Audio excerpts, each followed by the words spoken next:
right, good morning, good afternoon, and good evening. We are working on chapter 3. So I should have the PowerPoint up there for you, ready to go. You can click through that, or you can just watch the video, or you can do both, whatever works for you. So this is going to be the usual, except I got a little something different for you. Hey, this is my whiteboard. It's my impromptu whiteboard. So, all right, that we'll get to in just a little bit, but just a heads up, so I'm not trying to be something cool. I don't have any like cool blue screens going on over here. All right, so chapter 3, again, you're going to see our list of vocabulary words keeps growing.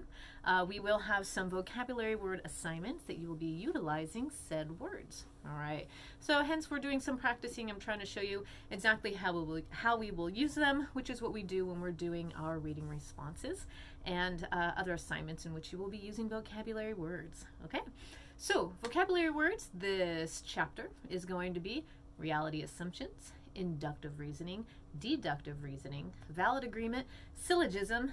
That's what this is. All right, and the major premise, the minor premise, and then an entomime, and then stereotyping. We talked about stereotyping, I think, in the last lecture, but we'll keep going with this. So, reality assumptions are our assumptions about what is true and factual. Okay, so we all have assumptions about how reality is and what we think is true, and based on that is how we make decisions and go about things. And sometimes they do have an influence on our values.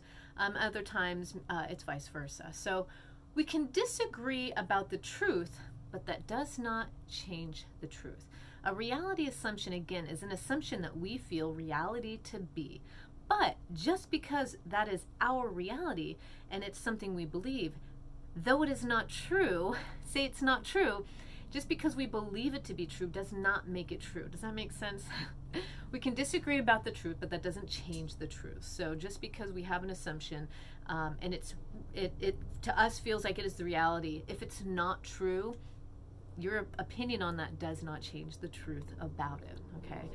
So when we make assumptions about what is true, it's because often they're based on truths, okay, that have just been either implied or taken for granted. Remember before we were talking about assumptions are things we assume to be true and we take for granted because in a sense we've always assumed them to be said. All right, so why are reality assumptions important? Because they often underlie our values. All right, so we believe things are true when it hasn't been proven. So it's important to understand that, again, we have these assumptions and they affect our values, but we believe these things to be true even if they haven't been proven. And the issue with that is a lot of times we will just keep believing it even though it hasn't been proven to be true. And we'll talk a little bit about that in when we talk about myths. So in fact, let's go to page 76 in our handy dandy little book over here. So we're going to talk about education.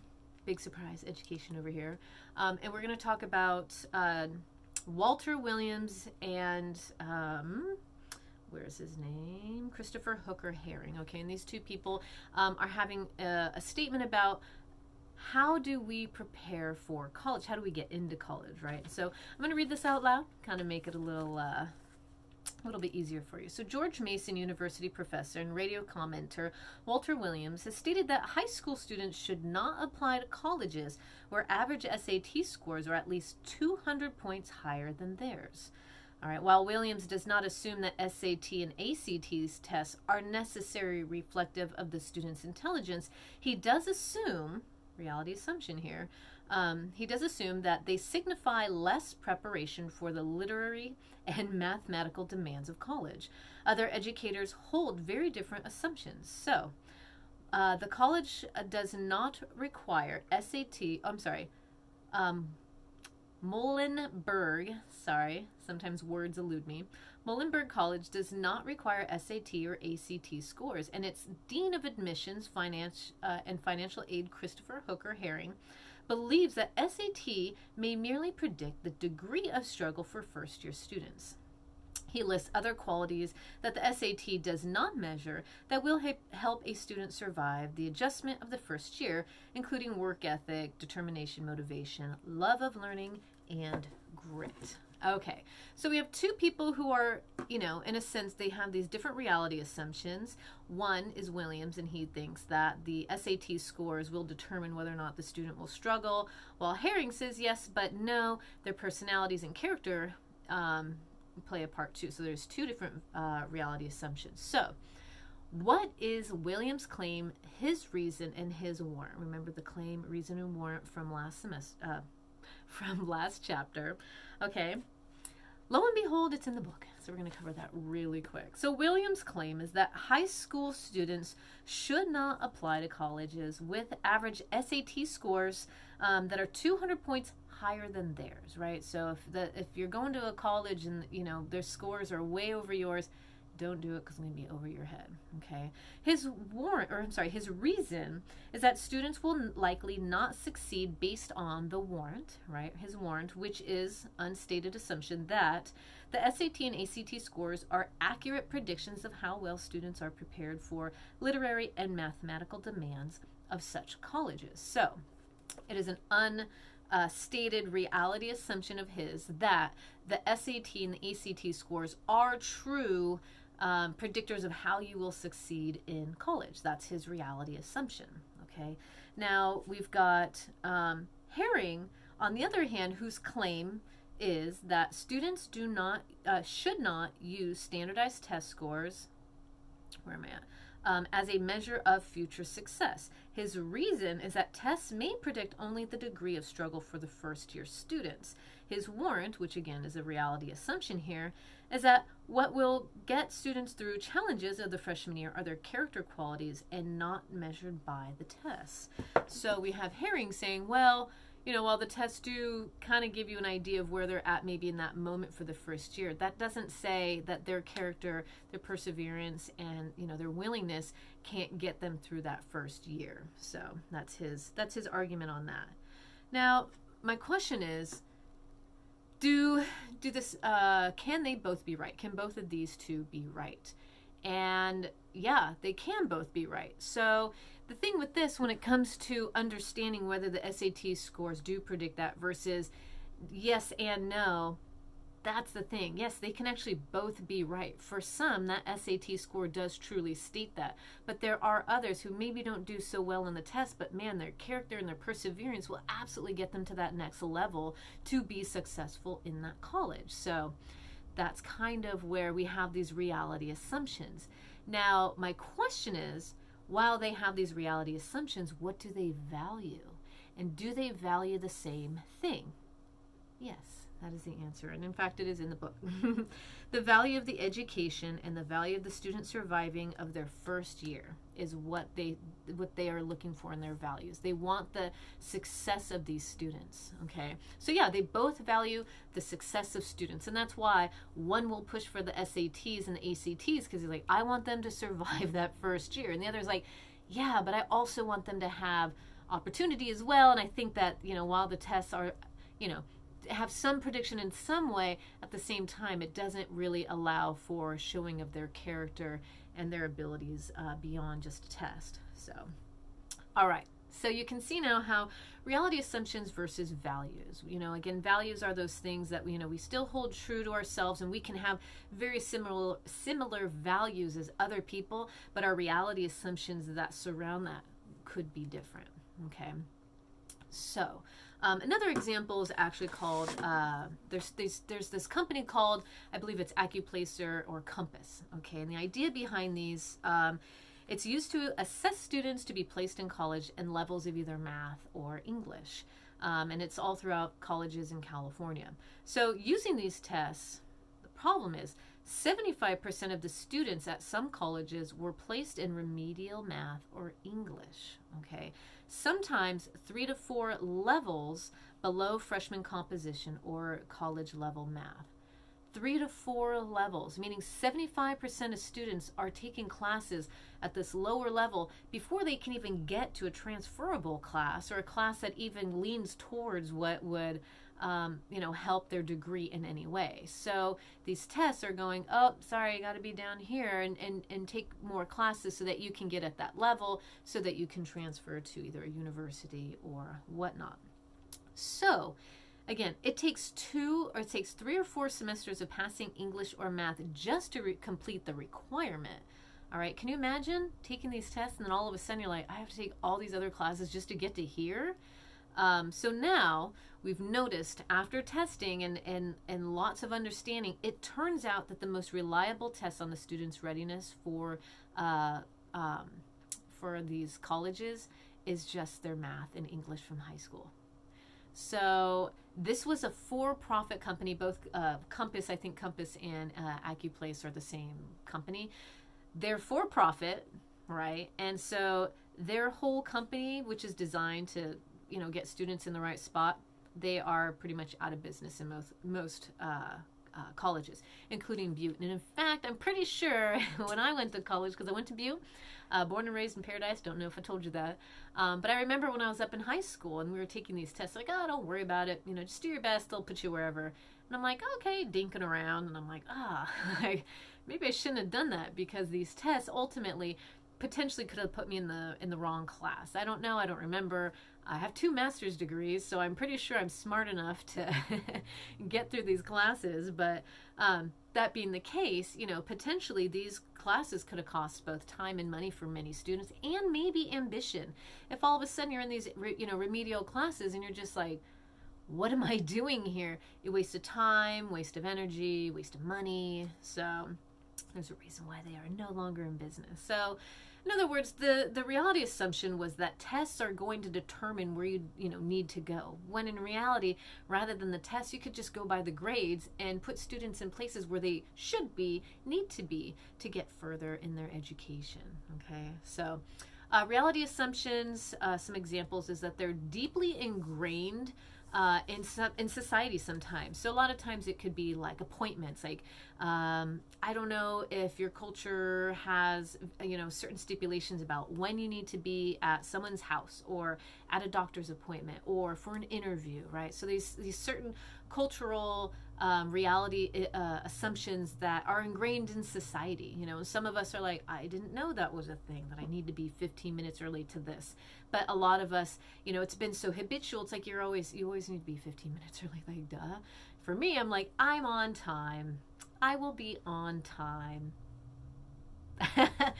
I'm not going to say I haven't been fired from being quote unquote on time, right? Okay. All right. So, keep in mind, while these reality assumptions are different, that doesn't mean the values are different. Remember, with Williams and Herring, they had 2 different value assumptions, whether it was the testing or whether it was character, but their values were still the same. That was still important for a first-year college student to have a good footing to go forward and to succeed. To them, that was their value. But cultural reality assumptions about how different things might work. Again, time's kind of the big one that pops up in my mind. I don't know how other cultures and things might be, but there are certain people like, you got to be there at this time and be prepared, especially for interviews, y'all. If you ever go to interviews or doctor's appointments, 15 minutes is just like 1, common courtesy, and 2, gives you time to fill out paper, get the jitters out, don't come running in there. You might not get the job. I can say that from experience. Okay. On pages 77 and 78, and again, our little handy dandy notebook. Blue's Clues, anybody? No? Okay. All right, so some examples here. Again, differing reality assumptions. Remember before, it's like, can they both be true? Yes. And they can also both not be true. Okay, so we will find out whether reality assumptions are true or not true based on, again, data, research, experience, things we've seen, things we know. Not all things are black and white. And this is why reality assumptions exist, is because things are not black and white, and both things can be true. It is actually situational. Okay, so the first one here, we have some people assume that one can change, and therefore any prisoner, that's an all-encompassing, any prisoner can be rehabilitated. Other people assume that there are individuals who are career criminals with little hope of being rehabilitated. Both can be true, absolutely. Both can be true. Keep in mind, all-encompassing words like all or every or always, those things, it's like, well, that's not always the case. Okay. Some people assume that the way to increase employment is to lower taxes. Other people assume that the way to increase employment is to establish more government programs that would provide jobs for the unemployed. Currently, we have a very, very high unemployment rate going on. We'll see what we do to see what would be the best bet, because a lot of people have reality assumptions. What's going to be the best bet? Give more money to get you on your feet to get to that next job, or create more jobs so that you can have a job to get, that kind of thing. So right, so we have different reality assumptions of, for one it might work, for others it might work. Again, both things could potentially be true. It might take more research and experience. So some people assume that our lives are shaped by circumstances. All right, circumstantial. Others believe that our lives are primarily shaped by our attitudes and decisions. Both can be true, right? So sometimes circumstances do happen that create where we are in life, but then at the same time, attitudes and decisions do change, circumstances, and vice versa. Okay, so some people assume that men and women are essentially alike. Other people assume that men and women have significant psychological differences. Again, both can be right. It is not all encompassing. So at the same time, whilst it may be right, it might also be wrong. Okay. All right. So let's go on. You can take a look at a few more of those. They're pretty good. They talk about academic preschool. And then some people assume that alcoholism is a condition largely created by genetic factors, and other people assume that alcoholism is a result of lifestyle and choices. I honestly think those are both true. There's only so much research that we have right now based on what we know. Again, both could be true, which is to say we don't really know anything. Okay. What do we do when we have differing reality assumptions? So like when you're having a reality assumption about something and someone else has a different one, and you're both sitting there going, but like, we got Williams and Herring kind of arguing about tests. You have to stop and take a minute and go, all right, look for the evidence that will prove or disprove either assumption. Okay, we need that data, we need those facts, we need the testing, we need the experience, and we need to be able to say, whose reality assumption is not more correct, but is more correct, I guess you would say. Whose reality assumption leans more towards the truth. Let's say it that way. I don't like right or wrong. All right, which one leads more towards the truth? Okay, do your research, find your data. What is it telling us? Which of those things, whether it's the testing or the character, which will give students more of a success in their future? So, there's back and forth. We have both. In fact, I think Chico State actually just abolished the GRE test. Thank you for that. First of all, it costs money and a lot of time and a lot of preparation to take these tests just to get into grad school. And GREs, I'll be honest with you, it's not that easy. And, I don't know if I would agree that it's the way to validate the success of a student, to be honest with you. The reason why I don't have my PhD is because I didn't want to take the GRE. Yeah, so I hate tests. I absolutely I hate them. I despise them. So those of you who are like, oh, I hate quizzes, I get you, I feel you, but that is what it is, right? Okay. All right, now we are into my favorite section, which is myths. Okay, so a different type of reality assumption are myths, ways in which we think things are true, should be true, however, based on things that we've been told as kids. And one time, quick little story here, I was out camping, and I could swear to you my mother said this. It was either this or our family friend, but where it's like the flies were sticking to my mom's arm or whoever's arm, and like, oh, the flies are sticking, it's gonna rain. I was like, that's brilliant. I never thought of that. So anytime I'm out somewhere and the flies feel like they're sticking them all, oh, it's gonna rain. Okay, so when you think about that, you're like, well, I guess I could see how in a scientific, sense, maybe it's humid. When a fly lands, it sticks to your skin. A lot of times humidity does bring rain. I don't know. So I believed it. And one time I caught my mom in the kitchen. I was like, oh, the flies are sticking. It's gonna rain. And she's like, where'd that come from? I'm all, you told me this. She's like, I would never say anything so stupid. I'm all, oh, mother. Anywho, so this whole time in my life, imagine, these myths we live by, we believe in, we hold them, to be true and live our lives around them, just to find out that It's not a thing. Okay, so I'm going to give you a list of a couple of them. One of them is a penny dropped from the Empire State Building can kill a person on the sidewalk. Nope, doesn't happen. Might be more annoying than anything. Might boink, but not going to actually, you know, slice right through you. Yeah, okay, so there's that.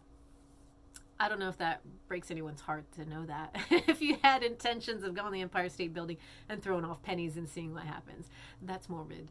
Please don't. Okay. All right, so lightning never strikes the same place twice. I would say after all the science that we have seen, also if you think in a mathematical sense, numbers repeat at some point in time in the existence of time. So yes, at some point it would strike the same place twice. Maybe not in your lifetime or my lifetime, but it's going to happen. Okay. All right. So this is the one that breaks my heart the most. Okay. One, because I'm pretty sure I got my facts from The Bug's Life. And two, okay, so one time I was in the house and I got a fly in there and I'm like, sweet, guy's gonna die. Just give him a 24 hours. And I'm waiting around. 2 days later, the asshole's still flying around. And I was like, what are you doing? You got 24 hours. Just go already. No, at least a month. Flies live up to a month. Do you know how angry I am about that? Moving to Chico, I don't know where the fly infestation comes from, but I see it. You'll go places, there's like flies everywhere in the summer, and it's gross, and it freaks me out. And so when they come in the house, I was like, 24 hours. And you like close them in the window, and you're just watching them. Like, all right, man, you just got 24 hours, you're going to die. And then, no, they're still buzzing around in there, and you feel kind of bad. You're torturing this fly. Like, no? Okay. Anyway. So I remember watching Bug's Life, and there was that, you know, the bugs are sitting in the circus. And the guy's like, I only got 24 hours to live, and I ain't gonna live it here. And he flies off all drunk or whatever. Real appropriate for children. Good job. Okay. So when I saw that, I was like, oh, they only live for 24 hours? This is great. Nope, that's not the case. Get them boogers out of here. It's at least a month, right? And who knows what they're doing in that whole month? Reproducing. I don't know. I don't know enough about flies. I don't want to know. I learned enough about fruit flies. It's gross. Don't research it. Okay, so anyway, babbling over here. The idea here is that I have lived my whole life with this assumption about the lifespan of flies, and I've revolved things around it, like, you know, sticking them in windows or whatever, thinking that they would die within a short amount of time, and that's not the case. Okay. All right, our next one, and I'm sure many of you have heard this, seen this, lived this, where you're not supposed to throw rice at weddings because the birds will eat it and their stomachs will explode. Have you ever cooked rice before? If you just left it in the water, did it do anything? Did you have to heat it exponentially so that it would expand and cook? All right, so unless you're cooking the bird with a belly full of rice, that rice ain't cooking, okay? So science has proven that there is no proof at all that a bird eating the rice stomach is going to explode after it's eaten rice, okay? Sorry, repetitive there.